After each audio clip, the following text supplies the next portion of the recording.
But let's have a look here. Here's Michael Schumacher in the new chicane, and that caused him a few headaches.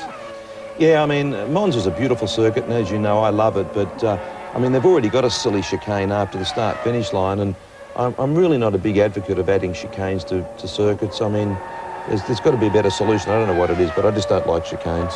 Rubens Barrichello, now he really answered the question because he put the car on the front row with a great drive. Well, they were yo-yoing backwards and forwards all session. I mean, they were swapping pole times, which was great. I mean, it really was a Ferrari benefit. But Italy, 2 Ferraris in the front row, not entirely unexpected. We saw Hakkinen there, who came into 3rd place. So this is Jacques Villeneuve, best place ever for the VAR team on the grid. Yeah, great result. I mean, there's no doubt about it. I mean, Honda can make a very powerful engine, and they, I believe, are going to be a force to be reckoned with next year, and I think this is an indication. Schumacher came out and just absolutely blitzed everybody in the second go. That's David Coulthard. He came in on 5th spot. Well, Schumacher, I mean, it's a sign of a great driver to be able to really sort of get out there in the dying minutes of practice, drag what's needed out and get the job done. Ayrton Senna was an absolute master of that. And Schumacher seems to be able to do it as well, and it really does, I think, is a sign of a great driver. We've often laughed at Monza. They always get the horsepower up, don't they? Yeah, well, I mean, they've been very innovative this time, which we'll talk about in a minute. But there you go, Michael Schumacher from his teammate on the front row, 2 Ferraris in Italy, amazing. Hakkinen and Villeneuve, great result for him. Coulthard and Trulli. Now, Rolf Schumacher is 7th, Frentzen is 8th, Fisichella, De La Rosa, Verstappen, Jenson Button in 12th, and the other Williams. Wirtz, Irvine and the Jag, Salo, Diniz, Zonta, Johnny Herbert and the other Jag down in 18th. And Lacey, Heinfeld, and no real surprises, Genet and Messicane and the 2 Minardis bringing up the rear. As you can see, live pictures now in from Monza. And there's Villeneuve. That must be really encouraging now that he's made the decision to stay and staying to get some results like this. Oh, fantastic. I think he's done the right thing. But apparently it's really funny. This morning, their time, apparently David Coulthard's been revving him up and trying to wind him up to take the 2 Ferraris out into the first chicane. All right, let's have a look at some news while we're waiting quickly for the cars to get away. 29-year-old Australian Sam Michael from Western Australia has been appointed Chief Operations Engineer at Williams. Michael is currently a race engineer with the Jordan team, working on German Heinz-Harald Frenzen's car.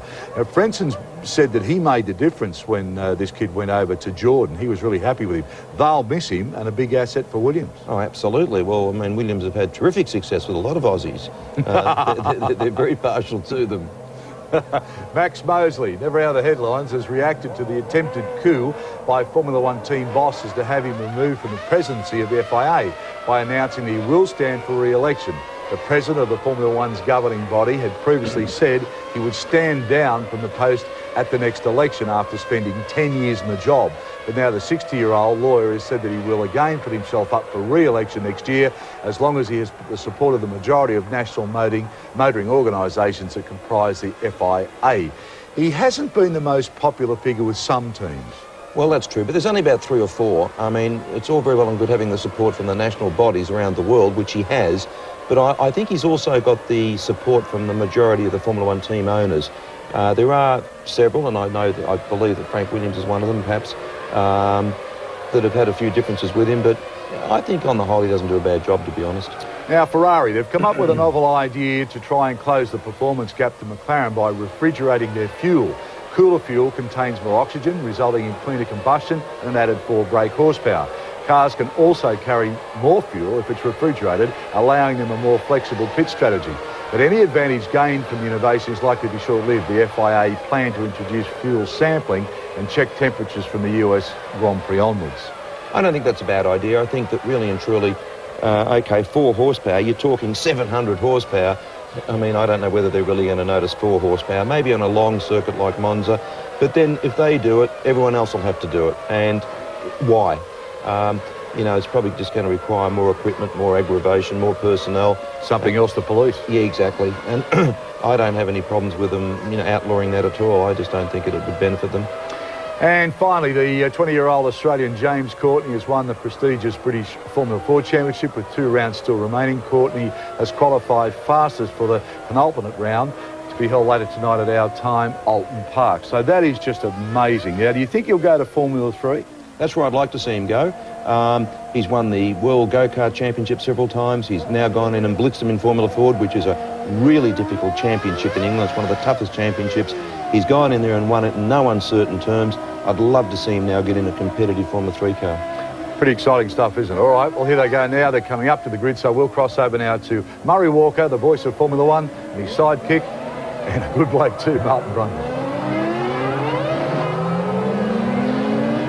They don't like too many starts or too much energy in first and second gear, but trying to keep those rear tyres as warm as possible whilst riding the brake pedal, keeping some form of heat in those carbon fibre brake discs. Okay, here they come. 22 of them getting into their grid positions. At the back, the two Minardis. Never seen that before. Even the medical car was weaving and warming his tyres up. Now, take a deep breath. You'll see the 5 lights appear. They'll go out once, and then when they go out, the race will start. And it is go. Good one, Schumacher. Schumacher's leading up to the chicane. Mika Häkkinen is already ahead of Barrichello. Now this is the crunch point. Are they all going to get through here? Schumacher leads. Häkkinen is in second place. Villeneuve. David Coulthard has come up into third place, and Rubens Barrichello is already down to fifth. And there's one of the Jaguars running wide, has obliterated the polystyrene blocks, rejoins last, and Michael Schumacher is exactly where he wants to be and needs to be, and it's Eddie Irvine in the Jaguar who is the first retirement. And wow, that's the two Jordans and a that's Trulli and Frentzen. And there's many cars piling in at the back. Terrible accident there. And of course the red flag will have to come out. I can't see that they can handle that one under the safety car. There look to be far too many cars involved in that. Two Jordans appeared to get together and then come into the back of the third and fourth place runners. Safety car is deployed. I'll be amazed. And it's David Coulthard out there, so that's the end of his race. Yeah, but Coulthard, if they don't stop, but the arrows flew over the top of Coulthard's car. There's an arrows behind that green truck, upside down, and then Barrichello's car also in there too. And Johnny Herbert is cruising back to the pits, minus the back of his car. One wheel missing on Herbert's car. So now, look, they're getting ready to make a change. There won't be for Barrichello's car because he's stuck in the gravel trap. And have they got the driver out of the arrows? That's Irvine from the first chicane. But the second chicane accident, there's the Johnny Herbert picture, minus the rear wing. I'm amazed they can handle that under the safety car. I thought they really would have to red flag that one, but quite clearly, you can see Coulthard's out of the car. Both Jordan drivers, Barrichello, all, unless they throw the red now, all of those guys are out of the race, and they clearly have got that Arrows driver out of the car. And when you see a replay of that, Murray, that Arrows was flying through the air. Indeed it was, and there is one of the shattered Jordans. But out behind the safety car at the moment with David Coulthard running in the hope that the race will be stopped and he will be able to get into the spare McLaren. You can see the Arrows and the Ferrari out there. In comes one, it's Ricardo Zonta. But the safety car is still out with Michael Schumacher ahead of Mika Häkkinen. Jacques Villeneuve has started fourth up into third place. Rubens Barrichello is perfectly okay. So is David Coulthard. So is Eddie Irvine. So that is very good news. We wait to hear about Hans-Harald Frentzen and Jarno Trulli. But that effectively, I fear, destroys David Coulthard's hopes of the World Championship this year. That's Della Rosa that's upside down there. And I think I only got a glimpse of it, but I think it was the two Arrows, the two Jordans getting together with Barrichello. Coulthard was in front of them. Barrichello had a poor start, backed up Villeneuve and backed up the two Jordans down the right-hand side of the grid. And look, they were all very well behaved in the first corner because actually Barrichello's bad start, and it was at the back end that there was carnage with Eddie Irvine just failing, and a lot of cars scampering there, look, across the grass. Now that Arrows is way down the field. Now here we go, look, it's Barrichello squeezes the two Jordans together, who then run into Coulthard. Now watch closely, in the dust you will see an Arrows who was way down the field end up flashing through the air. It's amazing it hasn't hit Coulthard. Look, there it goes. It's absolutely amazing it hasn't hit Coulthard on the head. And here we are with Jacques Villeneuve. Now look at the carnage in front of him as the BAR goes over. Now he's probably come into the pits to And look at the wheels bouncing everywhere. There's debris everywhere. But now we are on the second lap. I haven't seen the safety car go past because, like you, I've been looking at the pictures. But here is Michael Schumacher in the Ferrari, turning into the Roja, followed by Mika Häkkinen. Long gap. Look at those wheels flying everywhere. This is a replay, and they're all rolling. That's the arrows. Right. Oh, wow, that landed on top of Barrichello and Coulthard. Della Rosa ran into the back of Johnny Herbert. They got together at the back of the field, having a separate accident that ended up on top of the first accident, and now they're obviously attending to somebody down there. If it's anybody, it's going to be Della Rosa. I'm just wondering whether it's the stretcher that I see with the red markings or whether it's a marshal. Now here we go for a practice start. The Michael Schumacher got away. Oh, no, that was they're showing the wrong practice start there. That was the warm-up lap. Here we go with the start proper. And look, Barrichello away very, very slowly, which penned up the right-hand side of the grid and left Coulthard a clear run. And, of course, now the front end of the grid are pretty well spread out, so not the drama we expected. There's Irvine getting together with a Prost and a Benetton. Cars scampering across the green apron on the inside. And later on now, somehow, one of those Della Rosa's arrows is going to run into the back of Johnny Herbert and collect up the first accident. So now, the fact that they've now completed 2 laps, Murray, means if they red flag the race, which they will not do now, it would be a 2-part race. It's only if they red flag the race before the end of the second lap is it a complete reset and a restart. So all of those people, all of the drivers you saw walking around at the first chicane are out of the race. Right, so now this is the situation on lap 3 out of 53 as the stricken Ferrari of Rubens Barrichello is craned off the circuit. Michael Schumacher, there he is ahead of Mika Häkkinen. A restart is in effect going to be a rolling one. Jacques Villeneuve is third. Ralf Schumacher has come up from 7th on the grid to 4th in the race in the Williams BMW. Giancarlo Fisichella is up into 5th position, and I fear that is Della Rosa. I don't know, let me emphasise, but if it's anybody, it's likely to be Pedro Della Rosa, and he's being attended to by Professor Sid Watkins, who is the FIA's resident doctor. Is that a marshal? Well, I was wondering if it was a marshal earlier on, because it looks as though he's in the orange overalls. But we wait for information about Pedro Della Rosa. Lap 4. Yeah, I think I saw a bit of a marshal's bib on, and well, we all saw those wheels and bodywork flying all over the place down there.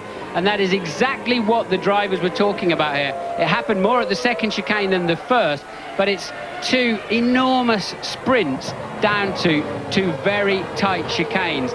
And it is a recipe for disaster, and it's been very clearly demonstrated in the first lap of this race. And meantime, of course, the teams will probably be reconsidering their strategies for coming in for fuel, because they're running along on the pilot jet in effect in this race, although they don't have carburetors. David Coulthard walking in, his race is over. Fuel strategies will probably be changed now, because instead of burning lots of fuel in the fast opening laps of this race, they're touring round behind the safety car. They're on lap 4 out of 53 at the present moment, with Irvine out of the race, Della Rosa out of the race, Frentzen, Barrichello, Jarno Trulli and David Coulthard. So out of the 22 starters, there are 16 left now. Johnny Herbert is out, so that makes 15. Alesi has already been lapped on the 4th lap of the race because of a problem he has had, and Mika Salo is the last one who is running. 14 of them are on the track now, and Mika Salo is 21 seconds behind the race leader. But that's because of all the weaving that's going on. There's no passing allowed at this point in the race, of course. They're behind the safety car. They have to wait for it to come in. And when the flashing lights on the roof of the safety car go out, they will know that it is pulling off the track into the pit lane, and the race will restart. And there is no passing allowed until they have crossed the start and finish line. So there is the safety car. And it's Ferrari behind it, it's McLaren behind it, it is BAR behind it, and then the Williams BMW, the Benetton, and Jenson Button is in 6th position. Replay now into the first chicane. There's the yellow Jordan of Jarno Trulli up into 4th position ahead of Rubens Barrichello. Eddie Irvine goes off. One of the Saubers goes off as well. And now we're back again for this replay of Jacques Villeneuve, who is currently in 3rd position. Looking very handy indeed for when the race restarts. Yes, and Villeneuve had fallen a long way, and there's that secondary accident. And now watch this car. It lands clean on top of Coulthard's cockpit and comes to rest alongside Barrichello's cockpit. Those 3 drivers have had an incredibly lucky escape. And David Coulthard has had an absolutely miraculous year. Remember, he was involved in that terrible plane crash, and now he has fortunately survived this Arrows landing on top of the McLaren Mercedes. Yes, I think not that we need to apportion blame necessarily, but it was quite clear that there were 2 Jordans trying to squeeze down the outside of Barrichello into that second chicane. Barrichello obviously got a decent run through Curva Grande to pull himself into line with them, and the 3 of them, Barrichello appeared to be moving slightly right, understandably, to take a line, and there just wasn't enough space. It pushed the 2 Jordans into each other, and that started that incident. But Murray, the drivers have all been talking about this since testing last week. They've been saying this is going to happen, and we all knew we were going to see that safety car this afternoon. That is absolutely true. The Jordan drivers were, of course, under terrific pressure. They had started from 6th and 8th on the grid. Jarno Trulli in 6th position and Fredson in 8th position. In spite of a dreadful day yesterday, they've got the Mugen engine behind them. They were looking to make up places, and they were not to succeed. But Jenson Button has done extremely well to get up to 6th position from his grid place of 12th. So he was 12th on the grid. He's 6th in the race now. We're on lap 5 out of the race now, where we've done almost 10% of the race already behind the safety car, while they are removing the wreckage of those cars on the exit to turn 2. Schumacher, Hakkinen, Villeneuve, they're dodging and diving and weaving to maintain the heat in the tyres as we go for a break, waiting for the restart.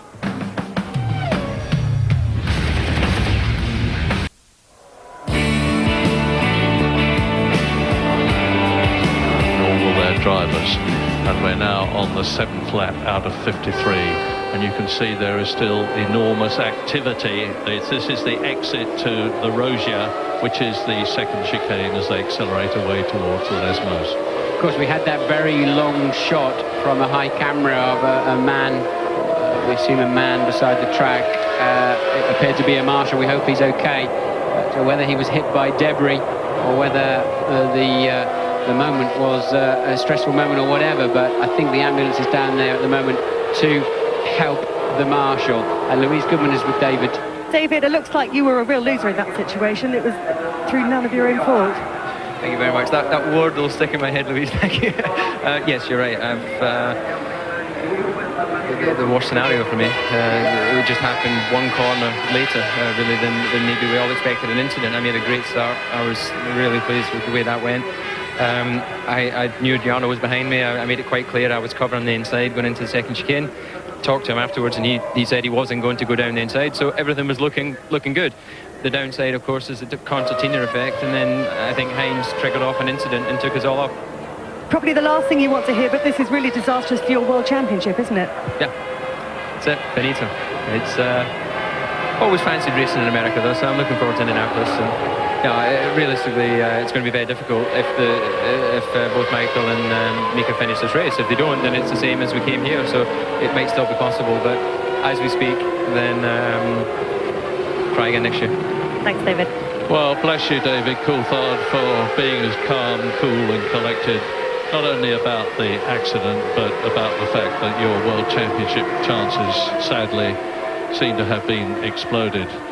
Richly deserved by David, but it looks as though it's not to be. But as he rightly said, there's a long way to go in this race. We're on lap 8 and we're still behind the safety car, but there are still a lot of laps left. Now, Mika Hakkinen is, in my opinion, in a very strong position.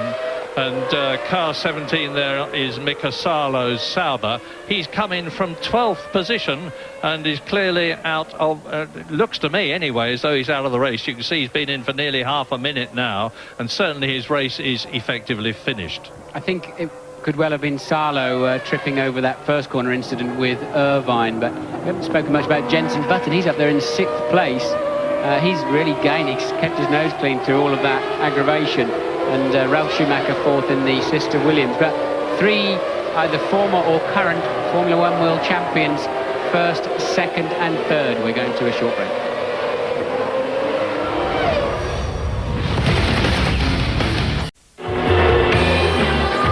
He has rejoined the race. There are therefore 15 out of the 22 cars ducking and diving and weaving there behind the safety car. Still in the race on lap 9, and that is obviously what we have been waiting for. The ambulance to remove someone who has been injured. Now, who the someone is, I'm sorry, I cannot tell you. I suspect, and I emphasise that I do suspect, I don't know, I suspect that it is a marshal. Down to the parabolica from the Ascari bends, and when we see the light go out on the roof of the Mercedes-Benz safety car. Now, this is what I was, he will be coming into the pit lane and the race will restart. Now, this is what I was talking about, debris on the track. You were talking yesterday, Martin, about leaves on the track. I think they look like leaves more than anything else. I think it'd be a combination of leaves and stones, but much worse than that, of pieces of carbon fibre which are very sharp and easily cut a Formula One tyre that's under load. And of all the places in all the world you do not need a tyre exploding on you, it is Monza, heading into corners like Parabolica.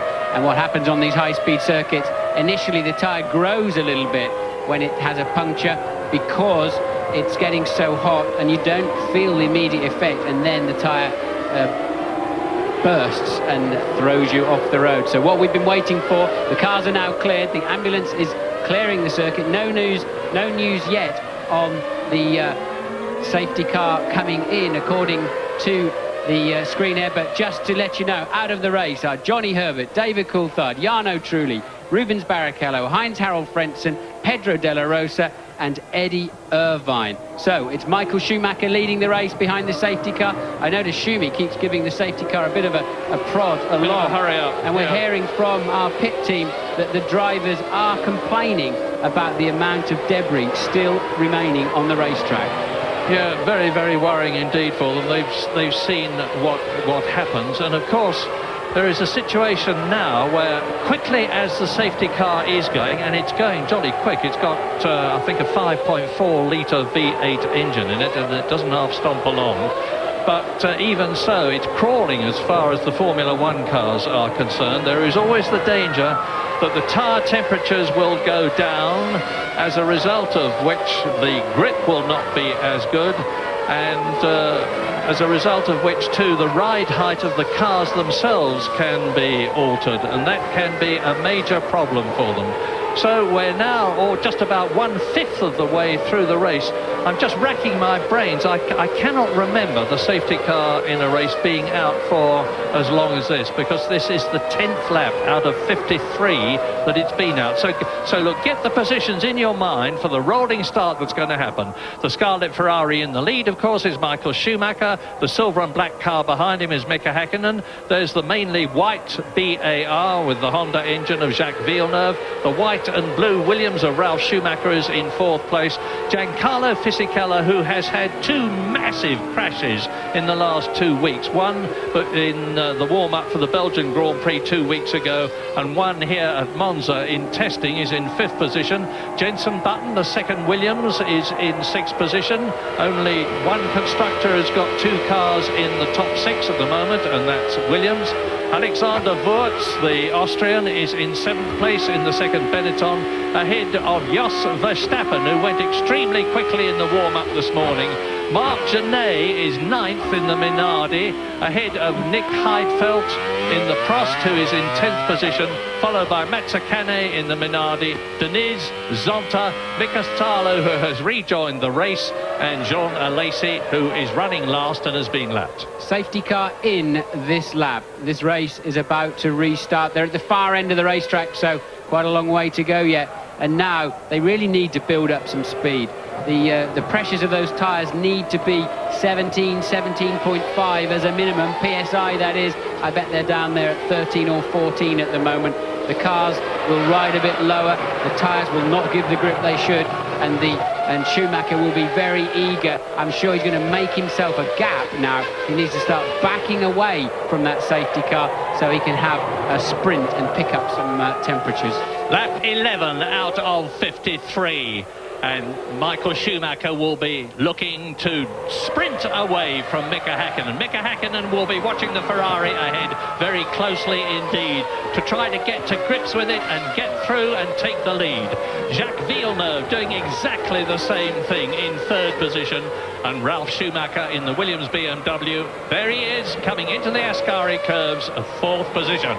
So if you've just joined us, if you're waiting for this restart, to remind you, some incidents in the first corner at the tail end of the field, and then a massive incident nearer the front when Frentzen got into the back of teammate Trulli in the Jordan and Barrichello, taking Coulthard with them, and a third accident where Della Rosa went clean through the back of Johnny Herbert's Jaguar and barrel rolled. And look, there's Jenson Button. Jenson Button was warming his tyres up, and then not realising that the concertina had happened in front of him. He's got to let Fisichella back through. Good thinking there, Jenson, but he did whack the barrier. Yeah, and Michael Schumacher, I think, was going slow and holding him up, and the race has now restarted up to the chicane on the rolling lap. Lap 12 out of 53, and Schumacher leads Häkkinen. Villeneuve is in 3rd place. Ralf Schumacher is still in 4th position, and out of the race goes Jenson Button as a result of that coming together when he was trying to warm up his tyres and got involved with a minor collision there. Not minor as far as he was concerned, because he is out of the Italian Grand Prix. Let's have a look at it and see what happened. There you see, he goes straight off into the Armco. Now, I think if there was fault, I suspect that you could put it at Michael Schumacher's door, because he was slowing right down, as a result of which the field bunched up unexpectedly as far as Button was concerned. Remember, he's very new to this Grand Prix racing stuff. It's only his 14th race, and Schumacher is still leading.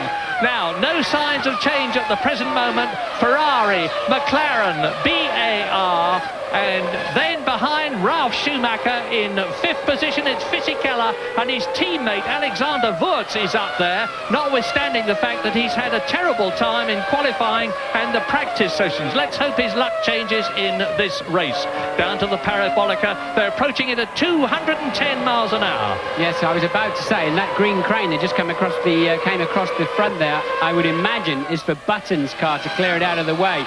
I was about to say, the whole of the British hopes remain now on Jenson Button's shoulders this afternoon, because Herbert, Irvine and Coulthard out of the race, and Jenson got caught out there. He was just putting on a sprint at the same time that Michael Schumacher was backing the pack up. Schumacher was always going to do that. He had to do that to make himself some space to scamper. Jenson a little bit unlucky, but one of those lessons you learn the painfully hard way. Well, let's look at the points positions. 1 Ferrari, and there it is, Michael Schumacher. Rubens Barrichello out of the race. 1 McLaren, Mika Häkkinen 2nd place. David Coulthard out of the race. Villeneuve is in the race in 3rd position, and his teammate Ricardo Zonta is down in 10th position. 4th is Ralf Schumacher. The other Williams BMW Button is out of it. Both the Benettons are still running. Fisichella is 5th, Wurz is 7th, and Jos Verstappen in the arrows goes up into the points as a result of Button going out. Now, here it is. This is Zonta passing Heidfeld for what is now 9th place. So that was back down the field as you were talking, Murray, and a move there early on by Zonta, who was the fastest man in the warm-up. So former world champion Michael Schumacher in the lead from current world champion Mika Häkkinen, who's 1.4 seconds behind, but 1.1 seconds ahead of another former world champion, Jacques Villeneuve. And now let's start thinking about strategy. Michael Schumacher is lapping nearly a second a lap faster than Mika Häkkinen at the moment. I do not for one moment think that that means that he's on a two-stop strategy. He'll be stopping, I should think, round about lap 35 in this race. David Coulthard last year was as late as lap 36, and look at the orange arrows there of Jos Verstappen in 6th position, starting to challenge Fisichella in front of him. Sauber straight on. Salo for the second time this afternoon, going down the escape road. He needs to come out behind his teammate. That's where he went into that chicane. I was amazed when Michael Schumacher braked into the first chicane. Here's Salo. Now he can rejoin in front of the other Sauber, correction, but will he get there in time? Apparently it's very slow through these polystyrene blocks, and Dinitz will be already hard on the accelerator. But I was amazed when Schumacher, Michael that is, came into the first chicane, just how much brake dust was coming out of the front wheels of that Ferrari. And it's going to be a long afternoon. But the pattern has been recently, the Ferrari has been using its tyres harder than the McLaren at the previous racetrack, the last 4 or 5 races. But this is a low tyre wear, low tyre degradation circuit, as we pointed out earlier. Well, there are 2 fights on the track at the moment for 5th position between Fisichella and Verstappen, and between Zonta and Wurz, who is...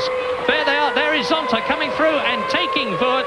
Zonta dives out of the slipstream of the Benetton as they go into the Parabolica and moves up a place as Michael Schumacher comes down the start and finish straight into the chicane. He's leading now by 2.6 seconds, and Verstappen having a go. Verstappen dives through, so the places are starting to change. We're with the Fisichella car now, and Jos Verstappen in the arrows has moved up into 5th position. 2 potential World Championship points for the Dutchman. Here's the move now, look, Verstappen's crept up the inside into the braking zone. We saw him in the Canadian Grand Prix, stunning on the brakes and able to turn in without too much drama, and he really does take that position nicely. Of course, the safety car scenario, Murray, will have helped them a lot, and is that... out now, is it? It's on Villeneuve. So up into 3rd place goes Ralf Schumacher. To 4th position goes Verstappen. To 5th goes Fisichella. And to 6th position goes Zonta. Both the BARs are in the points. Engine failure. There he is out. So that's the lead of the 2 BARs out of the points, and Alexander Wurz benefits from this. But what you're looking at now confirms that there are 2 people in the World Championship. Michael Schumacher, who is currently 4 points ahead of Häkkinen if he finishes in the order that he's in now, but there's a long way to go. Schumacher leads Häkkinen, Ralf Schumacher into 3rd position. Right, Zonta appears to be on a lighter fuel load. He's now lining up Fisichella for his next target. Verstappen has indeed moved up into 4th place. But I was started to say before we saw that shot of Villeneuve pulling off the racetrack that the 10 laps or so they did under the safety car would give them quite a margin for fuel consumption and particularly brake wear. So it's played into their hands in that respect. And here I think we're watching the Benetton trying to... and Zonta's just gone straight down the outside, look. Now, I'm really delighted to see this with Ricardo Zonta moving up through the field. He's had a rotten time with BAR since he joined them last year. He's had an awful time this year, but he was very, very quick this morning. Indeed, he was fastest, and Louise Goodman is with Jenson Button. Jenson, that restart caught you up badly, didn't it? But just a bit. Well, normally you have a restart, you're supposed to keep the same pace all the time, but Michael decided to slow down on the exit of Ascari and then accelerate and then brake, or whatever he did. But can't believe it. So everyone caught up, everyone spread out across the circuit, and I had nowhere to go. So bad luck. Well, that's exactly what I thought had happened, and now you're looking at a replay of Heidfeld spinning out, and his car is on the circuit. Are they going to be able to drag it back, or will the safety car go out again? The safety car is standing by, I can tell you that, as I look at the Williams and the BAR exiting the corner, and Michael Schumacher leading on lap 17. And Ralph had a big oversteer in the middle of the Parabolica that surely gives Zonta a tremendous run at him. And I think Zonta, as they flash by, yes, Zonta's driven straight past Ralf Schumacher's Williams. Unbelievable straight line speed there from that Honda-powered BAR. Perhaps he's running a lighter fuel load, but even so, he's clearly got some amazing pace. And remember, again, Zonta was the fastest man in this morning's warm-up. Well, now, how's this for a top six? A very strange-looking picture. Schumacher leading Häkkinen, nothing strange about them being at the front, but Jos Verstappen in the arrows for Holland is in third position, and he's being caught by Ricardo Zonta, who is storming his way through the field. This is his 26th Grand Prix. He's not going to be with BAR at the end of this season, but now down to fifth goes Schumacher, sixth is Fisichella. We're leaving, we'll be back.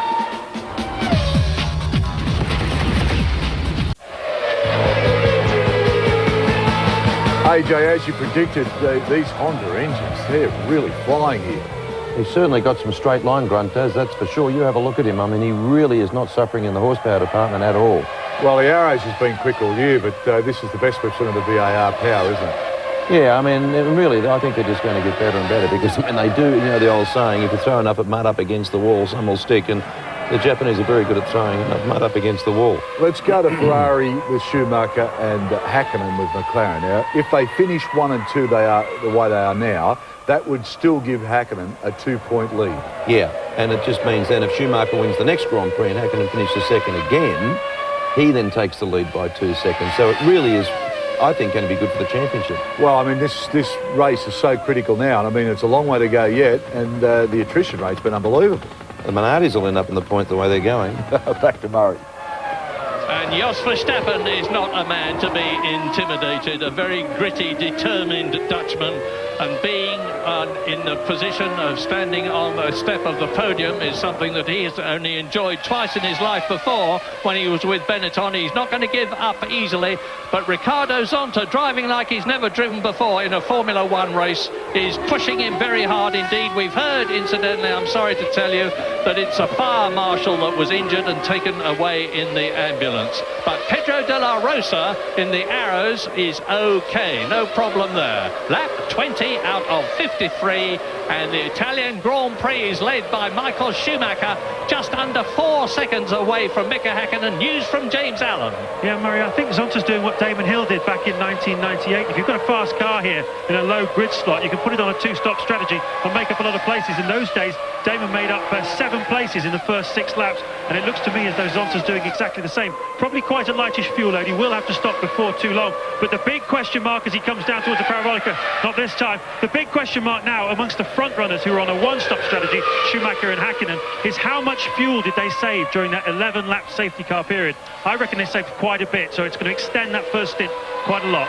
Yes, the teams know exactly how much they save from, and look, Zonta really has got in the slipstream this time, and I believe he's stronger on the brakes at the end too, so Zonta should easily take this place and does indeed move into third, but then moves in too far. He's gone a little bit wide on the way in, and they do somehow not touch on the way out. Very skillful driving there from Zonta and Verstappen, and now Zonta, I believe, will pull away from that Arrows. Fine bit of driving by both the Brazilian and the Dutchman, and remember what I said, Jos Verstappen is not going to give up. He's been caught and he's been passed, yes, but he's going to try and fight back. And there's a strong battle behind them between Ralf Schumacher and Giancarlo Fisichella in respectively the Williams and the Benetton for 5th position, and it's just as close as this battle between Zonta and Verstappen is, and now that is widening. The gap between the BAR and the Arrows is getting bigger and bigger. There is Ralf Schumacher, 5th position.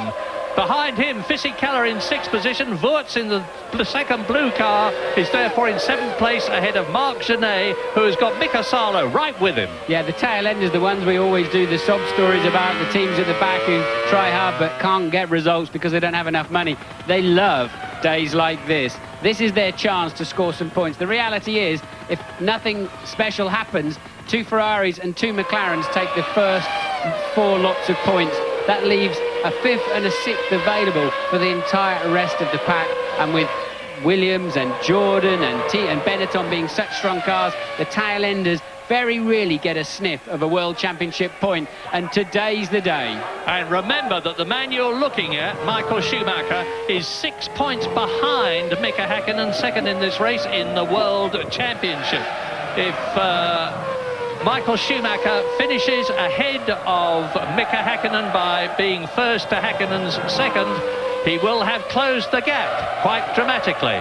He will be on a World Championship score of 68 points. 78 points. Slow-mo replay of Michael attacking the curb on the right-hander on the way in. They don't hit the left-hand curb so hard it unsettles the car, and they can't quite make the exit of the corner then. So the Benetton of Fisichella hanging on gamely to Ralf Schumacher. James. Oh, Martin, think about this. I've just clocked it. If Ricardo Zonta started this race on a two-stopper like fuel load, he's now entering the one-stop pit window. He could come in shortly, fuel it to the finish, and then, of course, when the front runners, Schumacher and Häkkinen, come in and fuel up, they'll be on the same strategy as him, and he'll be right up there in the shooting match. Fantastic. And that would be an incredible development. We've seen for so long now Ferrari and McLaren dominating. We saw BAR coming into Grand Prix racing for the first time last year and having a really torrid season in their debut year, but they're getting their act well and truly together. They've been tremendously looking forward to this race and very optimistic about it. I was talking to Alistair Gibson, their chief mechanic, earlier today, and he said, we think we can do it, and I think they can too, but it would mean the Ferrari would have to disappear and the sole McLaren disappear. And there, James, you're absolutely right. The BAR team are getting ready to bring Ricardo Zonta in. Jacques Villeneuve is already out of the race, of course. Yes, but it's very early in the race. Zonta is relatively flying. You just saw a new fastest lap from Michael Schumacher of 26.428, and Zonta did a 26.433 on the same lap, and that's Wirtz under attack from Salo. So Zonta was matching the leader's pace, but now you see why. He's got to come in the pits this time, and a tank full of gas will slow him down a lot. Louise. Yeah, I'm here with Jacques Villeneuve. Jacques, cheers in the garage at the success that your teammate's having at the moment. Yeah, he's doing good, and that's great for the team. Not such a good day for you, though. No, the car was easy to drive, it was easy to be quick, we were on a one-stop strategy, and suddenly the car stopped. Jensen laid the blame for that accident at Michael Schumacher's door, would you agree? Sorry? Jensen laid the blame for the accident at Michael Schumacher's door for slowing the pack right down, would you agree? Well, Michael did what you normally do in that position. I think it's everybody that's behind that should calm down and take it a little bit easier. Thanks, Jacques. Lap 24, race order. Schumacher now leads Häkkinen by 6 seconds. Zonta is third, nearly 13 seconds behind Häkkinen, coming into the pits now. As you look at him, that means Jos Verstappen goes back into third place. Ralf Schumacher will move up into fourth. Fisichella to fifth, and maybe even Wirtz into sixth position. Good stop by Ricardo Zonta, and there is Alexander Wirtz, and he is ahead of Mika Salo in the Sauber. Remember, Mika Salo's come in, he's made a long pit stop, but he is still on the same lap. Only 11 of the 22 who started are on the same lap. There's 12 runners. Pedro Diniz is 11th on the same lap as Michael Schumacher. Jean Alesi is running in 12th position, but he's already a lap behind the leaders. Zonta stopped only for 7.2 seconds, which suggests that they have not topped the car up. And thinking about that, remember we were saying every car's brimmed on the start line. That second corner shunt, the car's upside down. It's staggering that we didn't have a fire. Something we covered in one of our technical pieces recently, but impressive technology there that they'd all got well over 100 litres of fuel on board, and not a drop of it spilt out of the cars in the spectacular incidents of the first two chicanes. The interesting thing is that the two drivers who are leaving their teams this year, Ricardo Zonta and Alexander Wirtz, that we're looking at, are doing extremely well in this race. Wirtz there in the blue Benetton, resisting the efforts of Mika Salo in the Sauber to get past him as we rejoin race leader Michael Schumacher. Is this going to be the third time that he's won the Italian Grand Prix? He won it in '96 for Ferrari, his debut year with the team. He won it the year before last in 1998, and there is Salo getting past Wirtz at turn 1, keeping his line on turn 2 as they accelerate away. Yes, I thought Wirtz probably should have still managed to close him out there, even if he pushed the pair of them wide. Salo going the long way round with the cleaner side of the track to brake on, but nice move there from Mika Salo. He's been across a couple of chicanes. Looking at the computer, he's noted up, but clearly didn't take an advantage from that. Remember, he made a pit stop under the safety car to check. He had an incident with Eddie Irvine in the first corner of this race, but now Salo making his way through. He is up into 6th place. And there is Mika Häkkinen second. I'll tell you something that surprises me, Martin. Ralf Schumacher in the Williams BMW, which has been extremely quick this season and was terrific in Belgium and went very well here in the opening stages of the meeting here at Monza, is in fourth position. He's behind the flying arrows of Jos Verstappen, who is still there in third place. Coming towards us now, you can see Salo. Behind Salo is Voorts. Then there's just the two Minardis of Genet and Mazzacane, who are 8th and 9th. Pedro Diniz is Sauber 10th. Behind him is John Alesi in 11th position. Zonta is not going to bother Michael Schumacher or Häkkinen.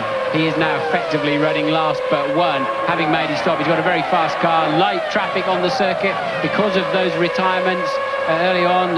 Heidfeld, Jacques Villeneuve, Jenson Button, Johnny Herbert, Coulthard, Trulli, Barrichello, Frentzen and Zonta just easily goes through on the Prost there, so takes that position, no problem at all from Diniz. So Zonta still with a fast car, but as he's on a two-stopper, he will not bother the front end of the field. He was passing Jean Alesi, who is still running there, albeit a long way back. Just the single Prost left. Now you can see visually the gap on the track there between Schumacher in the lead, Mika Häkkinen in second position. And try as Mika may, he can't do anything at the present moment about that lead that the Ferrari has over it. The crowd is pretty quiet here. They are on tenterhooks that a Ferrari will win here at Monza again. And that's the man that can do it, because Rubens Barrichello out of the race, and the gap now between the Ferrari and the McLaren is 7.3 seconds, and Schumacher is continuing to lap faster than Häkkinen. Yes, Häkkinen has never yet once completed a lap faster than the same lap of Michael Schumacher, so that's why he's built that 7.3 second lead. There's Zonta coming through. A podium is up for grabs for Zonta. I think Schumacher and Häkkinen are too far out front with too much fuel on board for Zonta to have a go at them, but look how easily he's able to slice his way through the field. He's got to stay on the inside there and force the Sauber out and keep the inside line, which he does. It would be very ironic, I must say, if the first podium for the BAR team is occupied by Ricardo Zonta rather than Jacques Villeneuve, because the Canadian is very much their lead driver in terms of experience, ability and income, of course. But Zonta doing a fine job at the present moment. Lap 27 out of 53. The fastest lap we've had so far, that of Michael Schumacher, 1:26.4. There's no point in comparing it with the fastest lap last year or any fastest lap in the past, because the circuit is different this year. It's not just that it's been resurfaced, it is that instead of there being a double left-right at the beginning of the track before the grand curve, there's just the new right-left chicane, and the second chicane, the Roger, has also been extended to give it a bigger run-off area. We're leaving Monza, but we will, of course, be returning.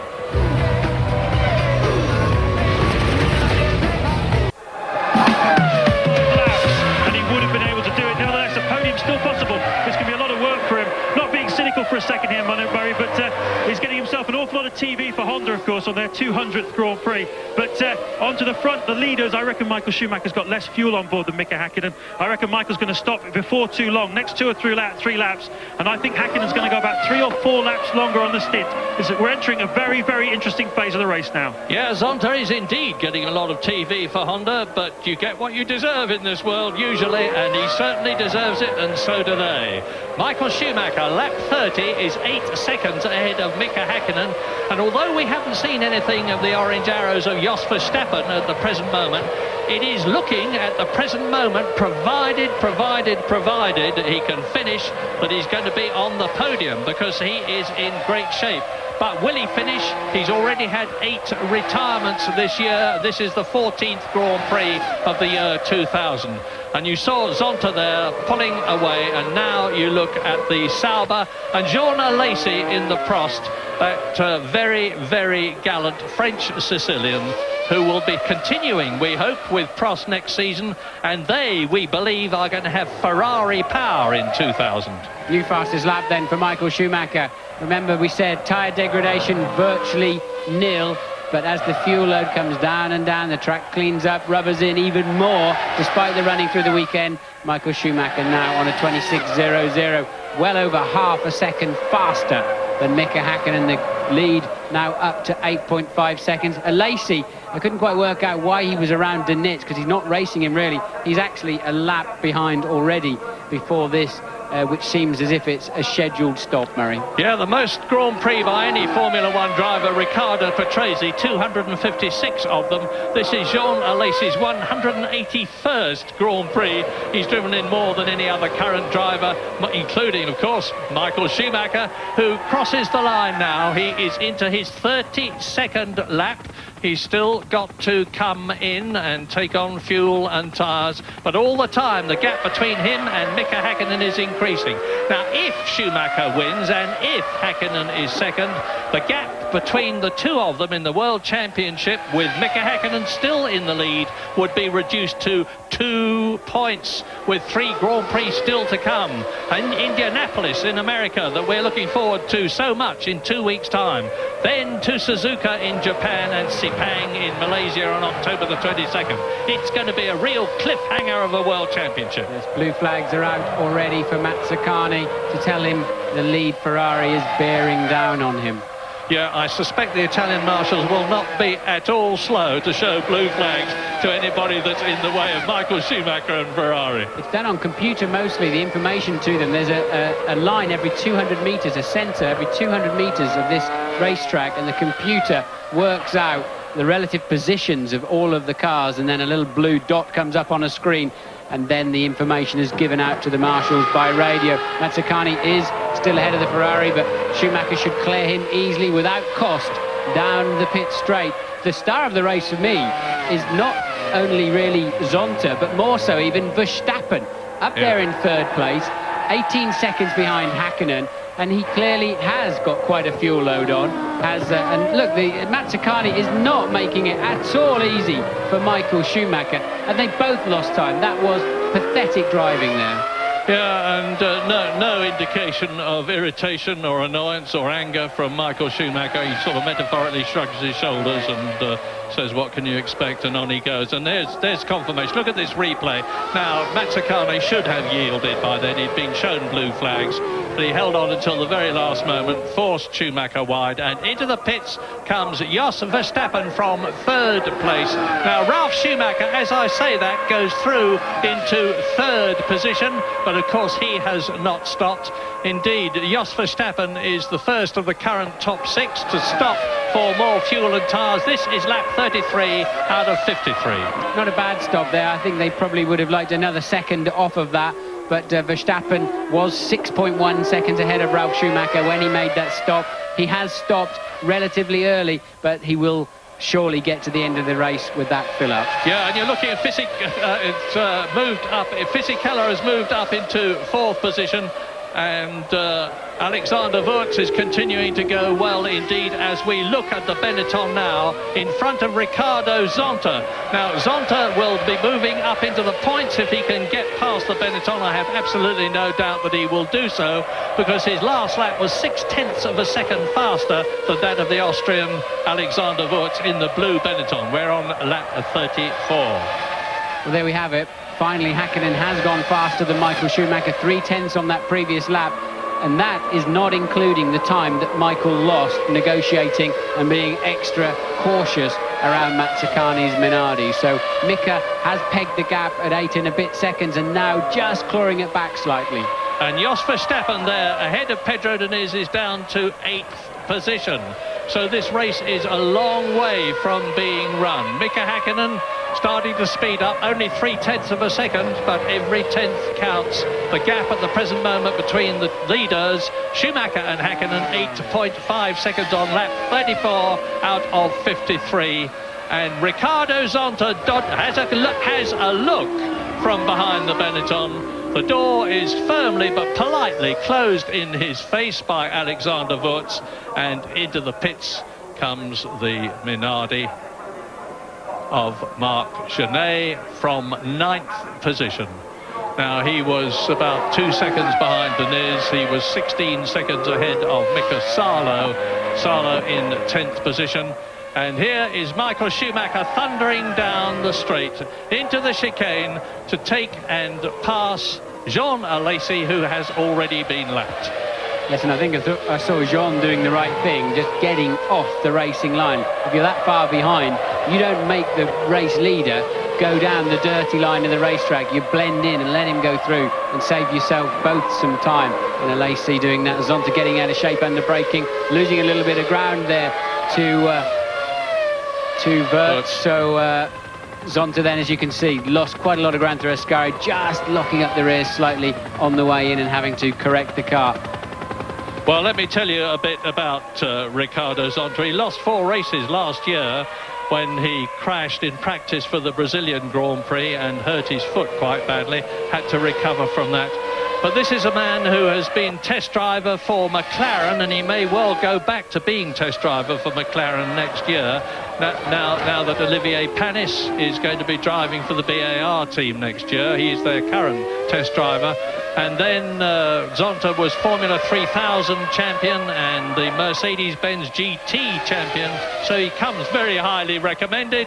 As inside the Minardi goes Schumacher, there is Häkkinen, who has already now lapped, as of course has Michael Schumacher. Mazzacani, we're on lap 35, just coming through to lap 36, and my goodness, they are staying out late. Yes, all of the drivers involved in the first 2 corner incidents have been called to the stewards after the event, so even though they all escaped with some pretty lucky not to have serious injury there, but it will not be any surprise to any of them. They will not be heading for their jets at the airport and looking forward to the next race. They know they have, if you're involved in an incident, a major incident of any kind, you always have to stay at the track. And I even left the circuit once to go to the airport and was dragged back to the racetrack when Gerhard Berger ran into me in the Canadian Grand Prix. Actually hauled me out as I was checking in, and I had to go back and give my side of the story, even though I was not at fault. And that's a requirement on the day. So none of the drivers will be surprised, but Zonta may be surprised. He cannot clear this car of Wirtz. Remember, though, Wirtz has a lower fuel load now. Zonta trying to go the long way round, and Wirtz closing him down. Battling for 5th position on lap 36. And since Zonta has been in and Wirtz has not, I think it's inevitable that their places are going to change. Here is Michael Schumacher. 40 times a winner already. A most incredible record this man has got. Over 50% of the Grand Prix that he has finished in, he has been on the podium in 1st, 2nd or 3rd position. Is this going to be his 3rd Italian Grand Prix win? Well, he's on lap 37, 53 laps altogether, but he's still got to come in and refuel. He's still got to have those tyres changed, and so behind him has Mika Häkkinen, who has now lost time again to Michael Schumacher. He's lapped some half a second slower than the German on the previous lap. Yes, Michael Schumacher had 2 bad laps clearing the traffic, and he's responded immediately with that new fastest lap of 1:25.6. So Michael Schumacher does appear to have a bit of speed available to him should he need it later on in the race, and he'll be very comfortable with that 9.5 second lead.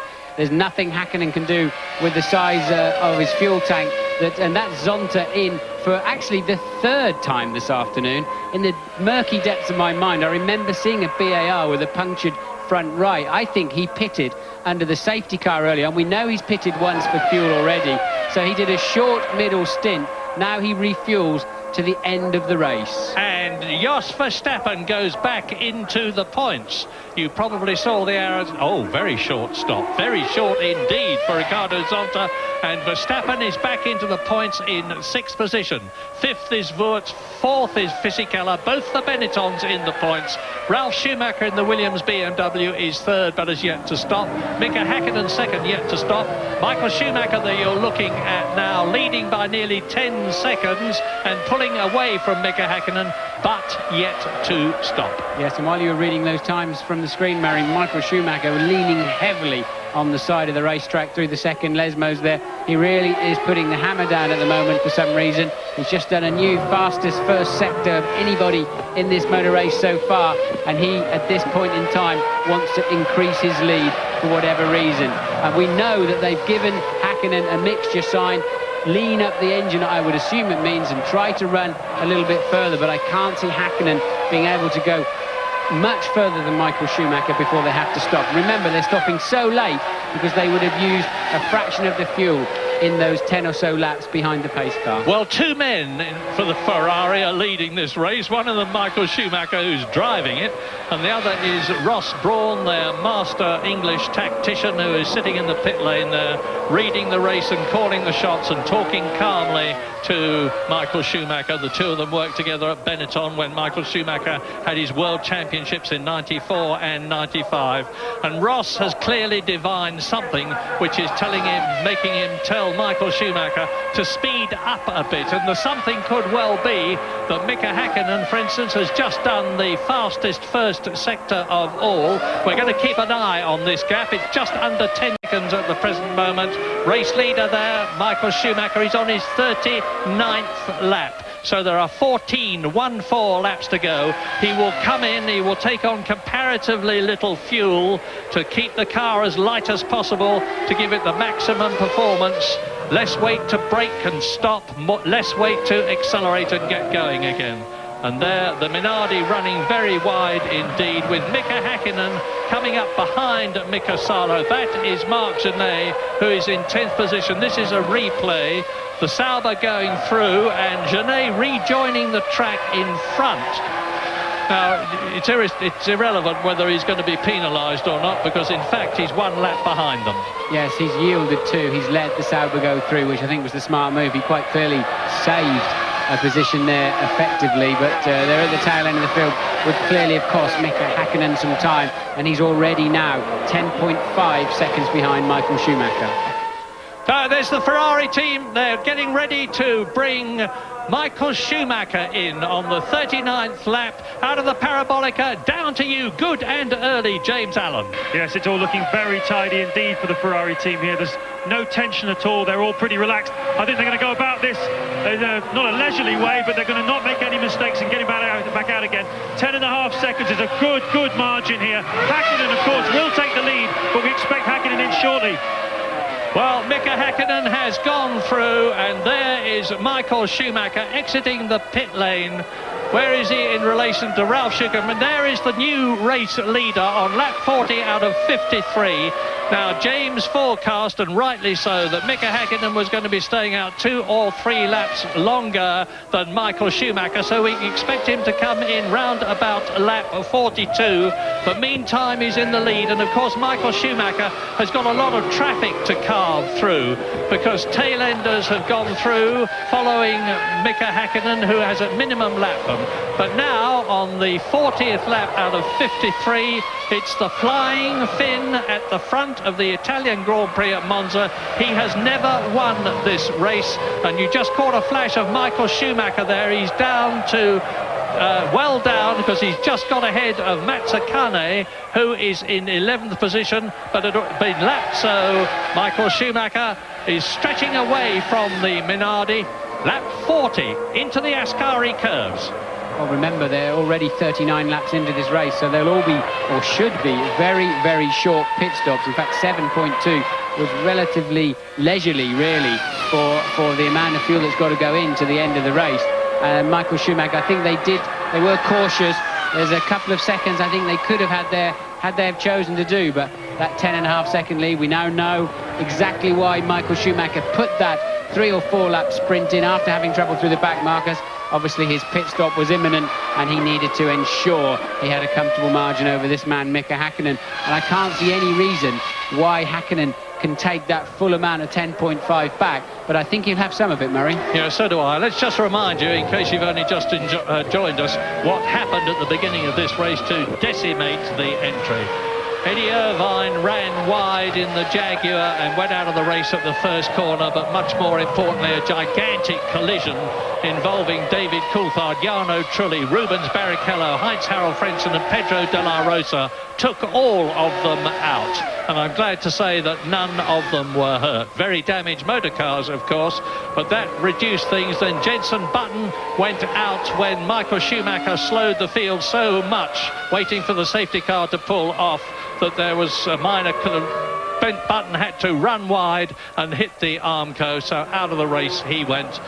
Jacques Villeneuve has retired and Nick Heidfeld is out of the race. John Lacey is running 12th, 2 laps down, and Mazzacane, Genet and Deniz have similarly up to 9th position been lapped. Only 8 cars are on the same lap. Mika Häkkinen, there he is, leading, and he is decreasing his lap time, increasing his speed, with the knowledge that Michael Schumacher has been in for his 1 pit stop, and that Mika Häkkinen must now really go for it. He's not going to be helped if the Sauber in front of him doesn't move over and let him through. Yes, remember, and I'm sure he'll be remembering, although they've actually effectively taken that corner away now, Häkkinen had an easy lead here last year and hooked first gear, made a simple mistake and threw himself out of this race. He'll be mindful of that, but he must press on now, otherwise Michael Schumacher has this race in the bag, barring any mechanical problems. With 11 laps to go, Michael Schumacher 5 times a winner this year, Mika Häkkinen 4 times a winner this year.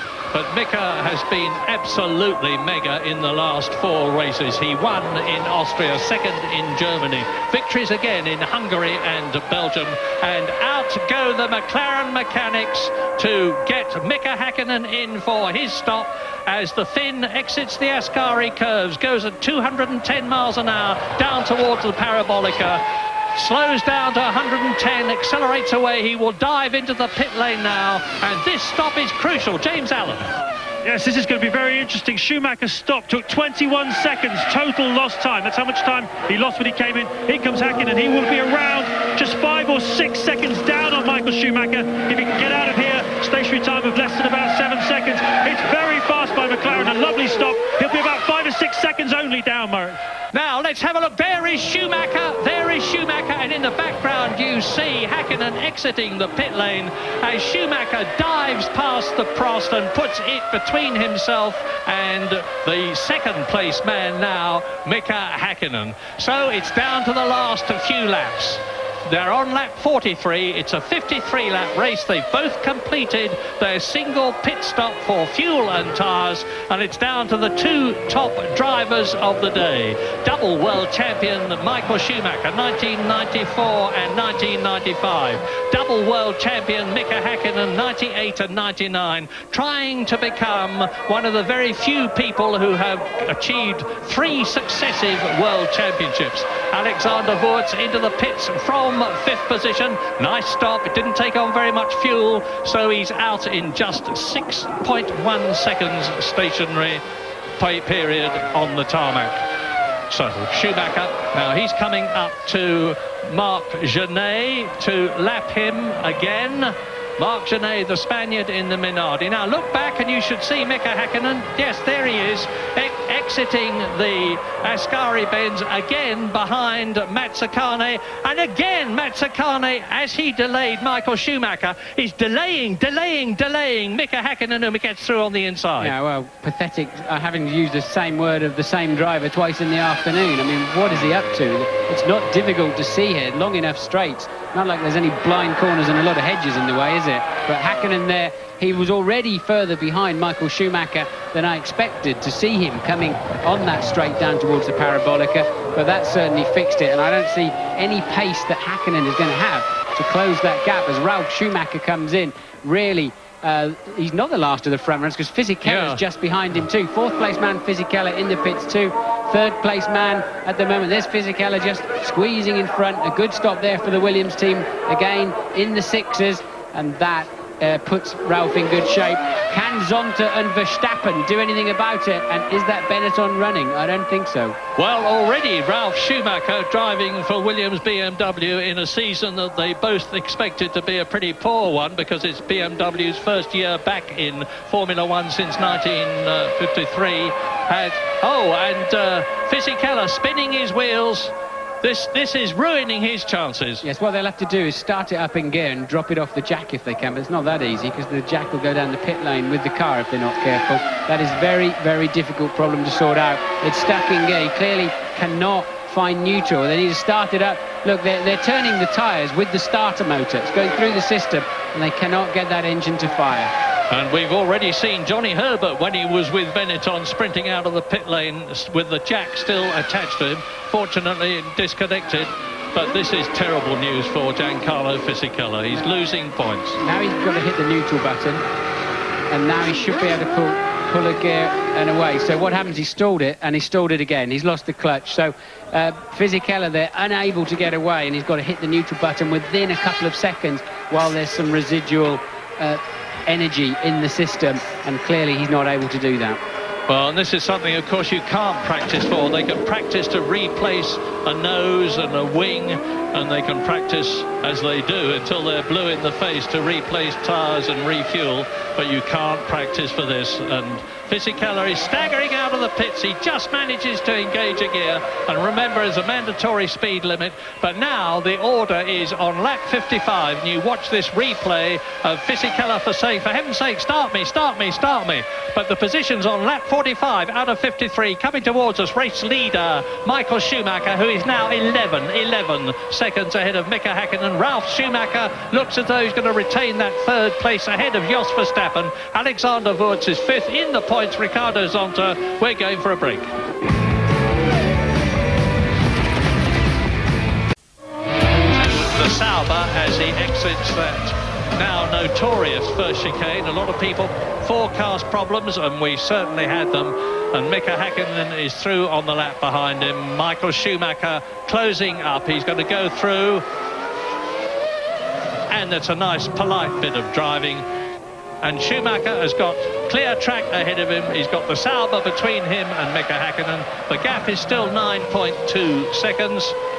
And this World Championship that's been such a cracker this year, with Michael Schumacher winning 4 of the first 6 races, is really developing. Going right down to the wire to the last race in Malaysia. Pedro Diniz now in the Sauber in 8th position between the Ferrari and the McLaren. As you look at Ralf Schumacher, now he's lapping marginally quicker than Jos Verstappen. Ralf Schumacher looks as though he is going to finish in 3rd position for the 3rd time this year. He did it in Australia, he did it in Belgium, and I was saying earlier on that, bearing in mind that last year's Williams was not the best car they've ever produced, that's Häkkinen passing Marc Genet, not the best car they'd ever produced, and that this year they've got an entirely new car with an entirely new engine, and it's a fantastic combination. The car is good, the engine has exceeded everybody's expectations, including, I think, to be fair, BMW's, and they've had a lot of World Championship points. Ralf Schumacher has already scored 20 World Championship points.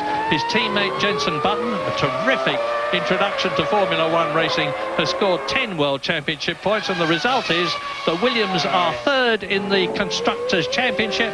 As you watch Michael Schumacher now undoubtedly pacing himself on the 49th lap. He's got lap 50, lap 51, lap 52 and lap 53 to go. I said earlier on, Italy is holding its breath. No more so then than now.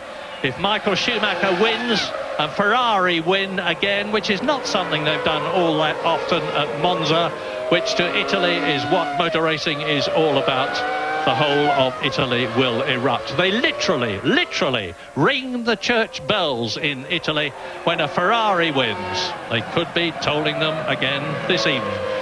Häkkinen now definitely eating into the Schumacher lead, but it's coming down about 7 to 8 tenths of a second of a lap. He'll be quite near at the end, but I believe Michael Schumacher's got it under control.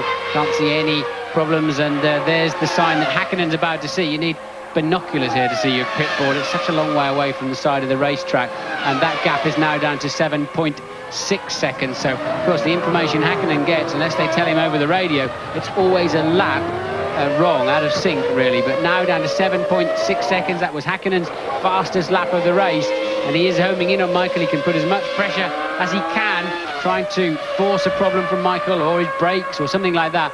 But Häkkinen, really, I don't think he can pull that 7.6 out and overtake the Ferrari. No. Michael has led this race from start to finish. Neither do I. Ralf Schumacher is 3rd, 6 seconds ahead of Verstappen. Arrows look as though they're going to be well and truly in the points. Not if the Wurz there is in 5th position. closing up on Jos Verstappen's arrows. You can see the gap. Ricardo Zonta for BAR looks as though he's going to get another World Championship point. Certainly not that podium, which, when we didn't know the fuel strategies, it looked as though he might be achieving this race. Lap 50 then. And behind Zonta, it's Salo in 7th place. His teammate Pedro Diniz in the second Sauber is 8th. Marc Genet and Mazzacane are 9th and 10th in the Minardis. Fisichella is staggering around a lap down after that terrible pit stop that he had. And Jorna Lacey is still running, 12th out of the 22 who started, 10 retirements, and he is 2 laps behind the leader, who is now coming up to Mika Salo. And Mika Häkkinen has just made the fastest lap of the race. He's not giving up. He's really going for it. He is coming up to Pedro Diniz. So the 2 leaders are both closing up on a Sauber. Yes, so the gap down to 6.2 seconds then with that new fastest lap of Häkkinen, and that really is eating into that lead, isn't it? But he's still got the traffic to clear. You just saw Michael go through the foreground there, and Häkkinen having to work pretty hard, but cleanly through into the second chicane, and now he'll be able to see Michael Schumacher just half a straight ahead of him when he gets out of the second of these 2 Lesmo corners. And that will certainly fire him up, but is there enough time left? I don't think so. But I wonder also if Verstappen's got a bit of a problem in 4th place, because Wirtz took a lot of time out of him on the previous lap, and they're now shaping up for a good fight for 4th place. Zonta not really able to make inroads into Wirtz, and he's in 6th. Well, I have to tell you, I was forecasting that Häkkinen would win this race before it started. Ferrari are having a bit of a renaissance here in Italy. They didn't have the best of races in Belgium or Hungary, because although Michael Schumacher was second in both races, he was beaten and well and truly by Mika Häkkinen. Now we're into the 52nd lap in this 53-lap race. Michael Schumacher obviously thinks he's in control. I'm not going to say he is, because that could be quite the wrong thing to say at this stage of the race. But 5.9 seconds is the gap on lap 52 with 1 lap to go after this. Yes, you can't help feel that Michael's playing a little bit. Saw him taking a rip-off off his visor, going down into Parabolica on the previous lap, clearly picking up a lot of dirt and debris as he's lapping these cars. But no signs, and there's Häkkinen. Have a closer look. Must be less than 5.9 seconds now. But as you said, Murray, just 1.5 laps to go. Yeah, one of the all-time Grand Prix cliches is catching is one thing, passing another, and that would certainly apply if Mika Häkkinen actually caught Michael Schumacher, who's coming into the Ascari curves now for the 52nd and last time. Because if Mika Häkkinen was sitting on the gearbox of the Ferrari, there wouldn't be a repeat here, I think, of the situation we had in Belgium when he so brilliantly took the lead from the Ferrari coming up to Les Combes, and they both lapped Ricardo Zonta. Michael Schumacher is now out of the Parabolica, down the start and finish straight, over the line very shortly to start his 53rd and last lap as Mika Häkkinen follows him through. There is the leader into the chicane. Turn 1, turn 2. So Michael Schumacher, he won in Australia, he won in Brazil. Then his 3rd victory of the year was the San Marino Grand Prix, followed by the European Grand Prix and the Canadian Grand Prix. And it really does now look as though it's going to be his 6th Grand Prix victory of the year, as Verstappen has got Wirtz right behind him, 4th and 5th. Yeah, that's actually Fisichella, who, of course, had that very long pit stop and is out of position. Maybe, I don't think Verstappen, unless his radio's gone down, will think it's, he may think it's Wirtz, but it's not. Wirtz is actually 7 seconds down the road. It's a recovering Fisichella, who's currently down in 11th place and a lap behind. Michael Schumacher looks in his mirror to see whether Mika Häkkinen is there. He is there, but he's far enough back for Michael to be able to pace himself home to victory at Monza. He won in 96. He won in 98. He's going to win again in the year 2000. And there is Mika Häkkinen behind him. And now Italy can truly erupt. The Tifosi and the Ferraristas see Michael Schumacher win at Monza and Italy and close the gap between himself and Mika Häkkinen in the World Championship, finishing second there, down to 2 points. David Coulthard's World Championship hopes are over. Rubens Barrichello's are as well, of course. There was a remote chance that either of them could win the World Championship if they won the remaining races. But now it is a fight to the finish between Häkkinen and Schumacher as we wait for Ralf Schumacher to come home in third position for the third time this year. And you look at Verstappen with Giancarlo Fisichella behind him in the Benetton, exiting the Ascari base. Now look back and you should see Alexander Wurz in the blue car. There he is. So Verstappen is going to have a magnificent fourth place, and that will be the second highest that he's ever finished in a Grand Prix. He's had a couple of third places for Benetton. Great news for Arrows. They've really fought for this, and they thoroughly deserve those World Championship points.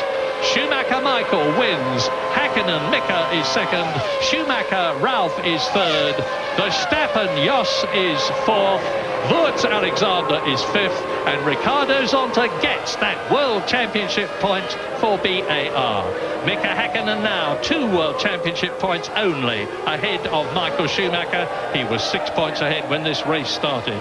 David Coulthard still in third position in the championship, notwithstanding the fact he scored no points here. Rubens Barrichello the same, fourth position. Ralf Schumacher closes the gap in fifth position in the Drivers' Championship, but is still down there with Fisichella sixth.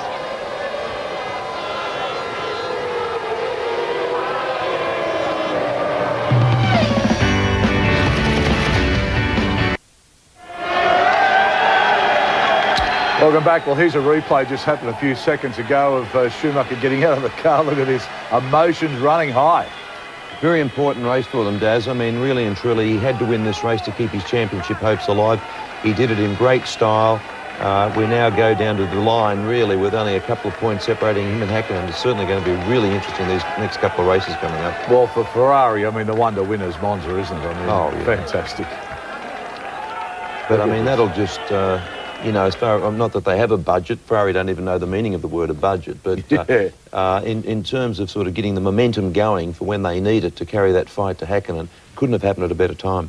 Just waiting now on the drivers to make their way up to the podium, but this could go right down to Malaysia now, couldn't it? I mean, there's 2 points of difference, and we've got 3 races to go. Yeah, well, I think it probably will. I mean, you know, which would be fantastic. It really would. I mean, poor old David Coulthard, it's a shame for him. Would have liked to have seen him finish in the points, and that would have put another aspect on the championship. So that was very unfortunate for him. Look at this. Well, I mean, McLaren have clearly been the better team in the middle of the season, and the body language there says it all. I mean, they were all hugging and kissing 3 weeks ago. They want to know each other right now. But the interesting part was, I mean, Ferrari started the season so well, then McLaren dominated the middle section. Then Schumacher had so many times off the circuit, not always his own fault. And now they seem to have this resurgence at the end of the year. So it's been a real topsy-turvy season for both teams. Well, they are currently the best teams in Formula One. They're both innovative. They're both, you know, at the cutting edge of technology in terms of motorsport. And it's good to see them on a head-to-head battle like this. I mean, you know, Ferrari with the fuel thing, and now the FIA's going, oh, no, kissing the ground, is it where the Ferrari's just been? That's a bit of you, Daz. I was just happy to have a red front row. It didn't last long, but I was pretty happy about having a red front row. I mean, all they can do now is just race each other. Exactly. I know that sounds stupid. They do that every time, but I mean, really now it's a two-man war now. Well, what is going to be interesting to see if they bring Barrichello into play or bring Coulthard into play. Yeah. Once they establish that Coulthard mathematically hasn't got a chance of winning the championship, they'll be very interesting to see if they bring those two of their teammates in to help the championship. I agree. But Schumacher is such a clever driver. I mean, at the end of the day, in my mind, he was slowing down towards this Grand Prix in the vain hope, and Häkkinen's too experienced to fall for it, in the vain hope that Häkkinen might have thought, wow, he's in a bit of trouble, I'm catching him. maybe just try that little bit too hard, go into the chicane, have a bit of an off, and not finish at all. So instead of just, creeping up on him on 2 or 3 points, all of a sudden, bang, he's crept up on him on 10 points. It's the sort of driver he is. He just thinks all the time. I'm going to ask you, we'll stand by for the national anthem, but I'm going to ask you with Jenson Button going off, your thoughts on that, but we'll wait for the... Well, no, here's the national anthem. We'll wait.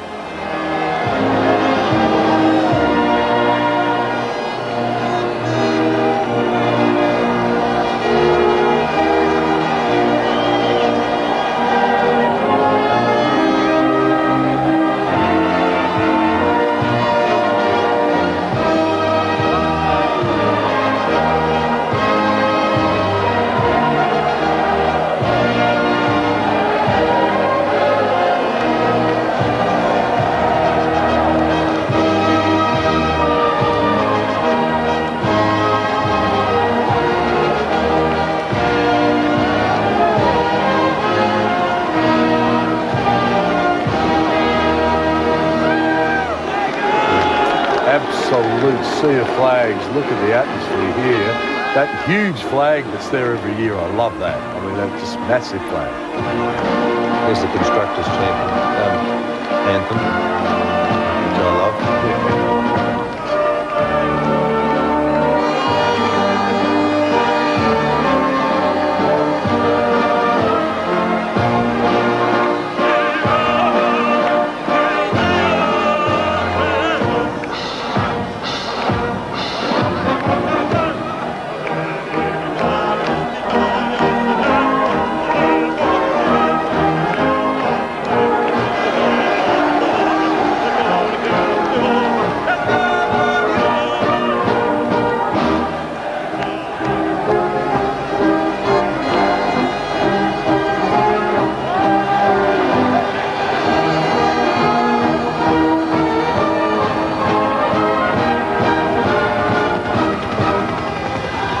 No doubt about it. They are the loyalest fans in the world. Little Pavarotti there.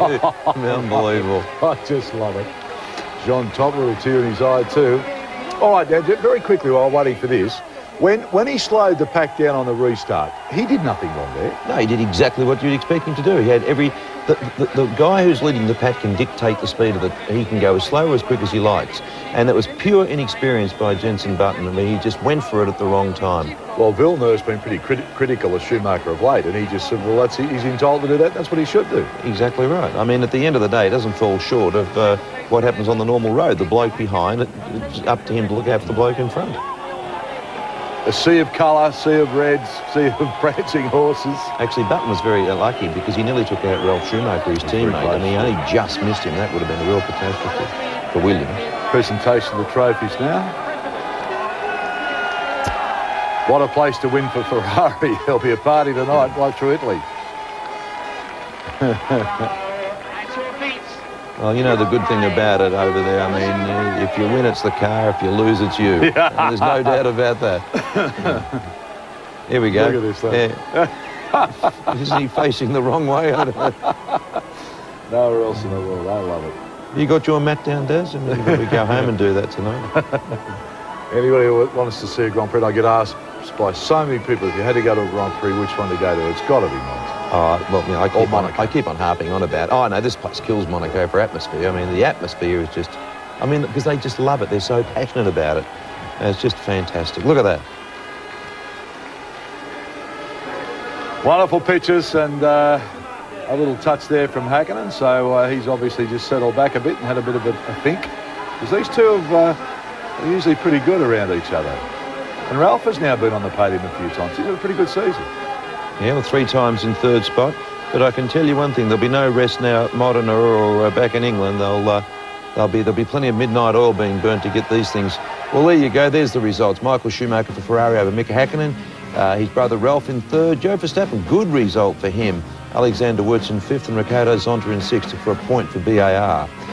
Mika Häkkinen still leads the championship, but only by 2 points for Michael Schumacher. David Coulthard still stays in 3rd. Rubens Barrichello 4th. Ralph Schumacher 5th and Giancarlo Fisichella in 6th. Constructors' Championship, McLaren 131 over Ferrari's 127.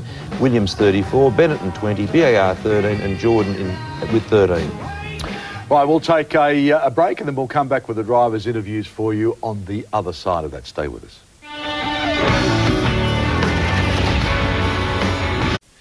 Well, welcome back. We're just waiting for the drivers to make their way up into the little studio where they do the unilaterals. They've been absolutely mobbed over there, so it'll take a couple of more minutes. I'm going to ask you just to do a couple of fills here. Jonesy's come up with these chicken jokes that have come out of the Formula One entourage. They are fantastic. Well, I'll have to go pretty quickly, but why did the chicken cross the road? We asked this traditional question to a whole lot of Formula One personalities, and as you'd expect from Grand Prix drivers and team managers, the answers were quite varied. Alain Prost, for sure the chicken crossed the road, but for me it was not as interesting as chickens crossing the road 10 years ago. Rubens Barrichello, I'd like to dedicate the chicken crossing the road to my great friend Ayrton Senna. Max Mosley, who altered the rules before.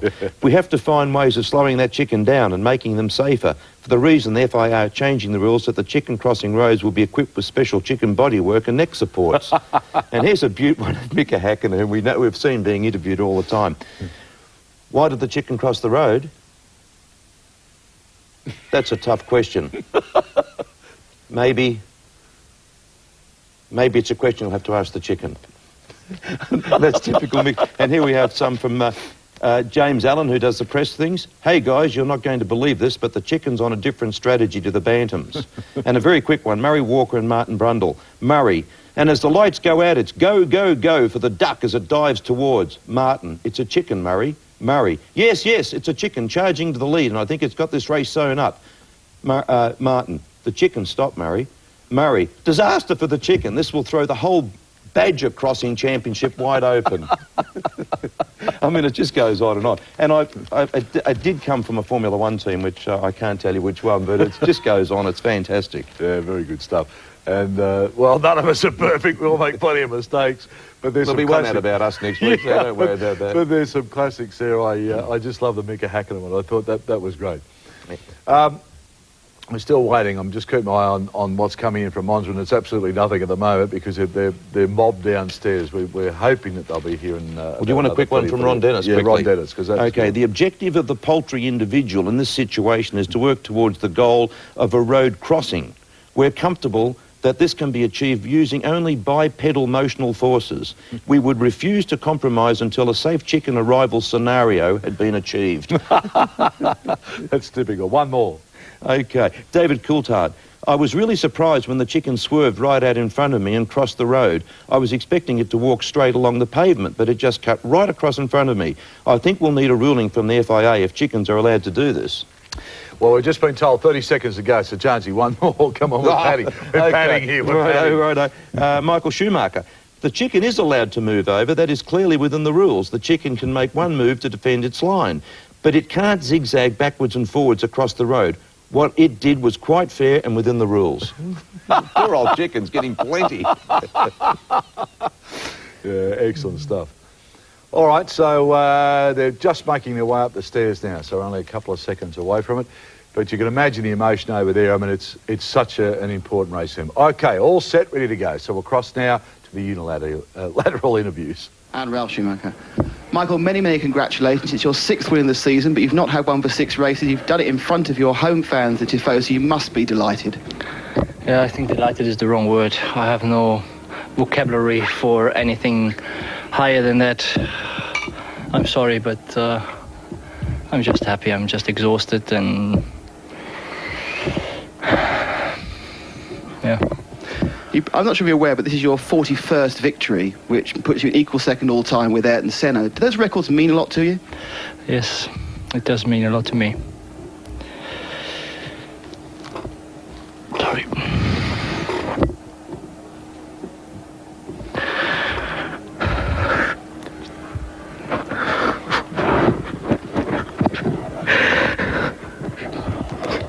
Thanks, Michael. Nick, for the last 2 races, Michael's been, I think, magnanimous enough to admit that on the day you had the faster car, the McLaren. Do you think today that Ferrari was just a faster car? Can we have a break?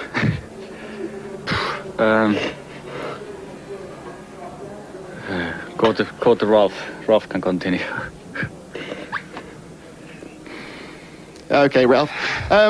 Ralph, you're unique of the 3 drivers we have here because you actually saw that very big second chicane incident. Can you perhaps talk us through how you saw it and how you managed to avoid it?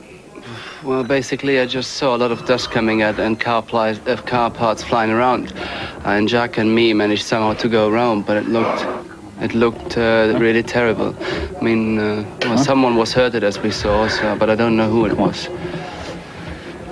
Talking back to your own race again, when you actually were driving along, you saw Riccardo Zonta and Jos Verstappen drive past you. Do you think, oh dear, I'm on the wrong strategy? Well, we always knew that some are on the lighter strategy, but, you know, as Monza is on the longer strategy, you usually have the upper hand, and we were quicker than Verstappen at the end of the day, and I knew that we could be quicker than Zonta, so I didn't worry too much. Back to Mika now. Thank you, gentlemen, for your perseverance. This is live television. Mika, said before, I mean, do you think this day for the Ferrari was the faster car compared to the McLaren? I'm sorry, can you ask it? Do you believe today that Michael had the faster car? He said in the last couple of races that you had the faster car. A little bit, yes. Not much, but enough. Now, when you came out from the pit stop, you actually then went, despite the fact it was very, very unlikely you were going to be able to catch up Michael, you actually went and put in a series of very quick laps, including fastest lap of all. Why was that?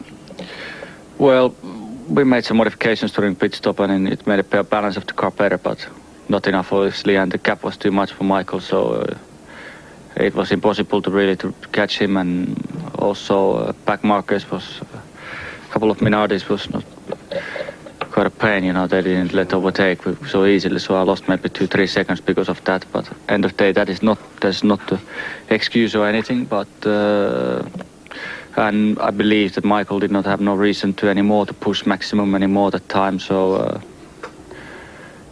that was the situation. Michael, are you okay to go on? Yeah. You are obviously very emotional about this. Why does this mean so much to you? Ask me another question, please. Perhaps we should just go straight to the own languages for the... thank you very much for everybody, guys. Perhaps you've used something in German, please, Michael.